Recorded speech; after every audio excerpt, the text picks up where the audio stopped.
जानकारी नहीं, हम लोग तो अभी पार्लियामेंट से निकल रहे हैं। लेकिन आपको लगता है कि एक बड़ा जो चूक था, मतलब देश का नुकसान हुआ, अगर ऐसा हुआ है तो देश का नुकसान हुआ।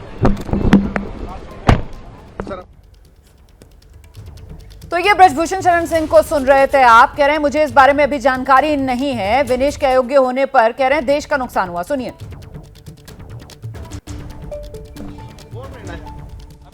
मुझे कोई जानकारी नहीं, हम लोग तो अभी पार्लियामेंट से निकल रहे हैं। लेकिन आपको लगता है कि एक बड़ा जो चूक था, मतलब देश का नुकसान हुआ, अगर ऐसा हुआ है तो देश का नुकसान हुआ। सर, आपको लगता है कि अपील करना चाहिए इसके ऊपर? हाँ जरूर, फेडरेशन इसमें अपना जवाबदेही करेगी, देखेगी, बात करेगी कैसे क्या हो सकता आपको है। लगता है कि अपील में आप जाएंगे, उसका बोल रहे हैं ना यार। अभी इस विषय के ऊपर मुझे कोई जानकारी नहीं, हम लोग तो अभी पार्लियामेंट से निकल रहे हैं। लेकिन आपको लगता है कि एक बड़ा जो चूक था, मतलब देश का नुकसान हुआ, अगर ऐसा हुआ है तो देश का नुकसान हुआ। तो आप करण भूषण को सुन रहे थे। कह रहे हैं मैं तो पार्लियामेंट से निकल रहा हूं, मुझे इसके बारे में ज्यादा जानकारी नहीं है।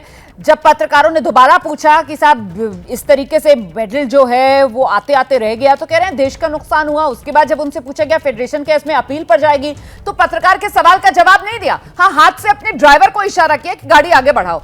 विनेश फोगाट को लेकर सवाल पूछे जा रहे थे। विनेश फोगाट जो अयोग्य घोषित हुई हैं, उस पर करण भूषण से जब सवाल पूछा गया तो विनेश के अयोग्य घोषित होने पर करण भूषण की तरफ से सिर्फ ये कहा गया कि देश का नुकसान हुआ।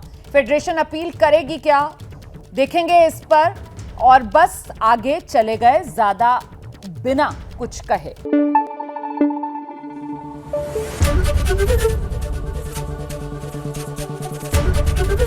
एबीपी न्यूज आपको रखे आगे।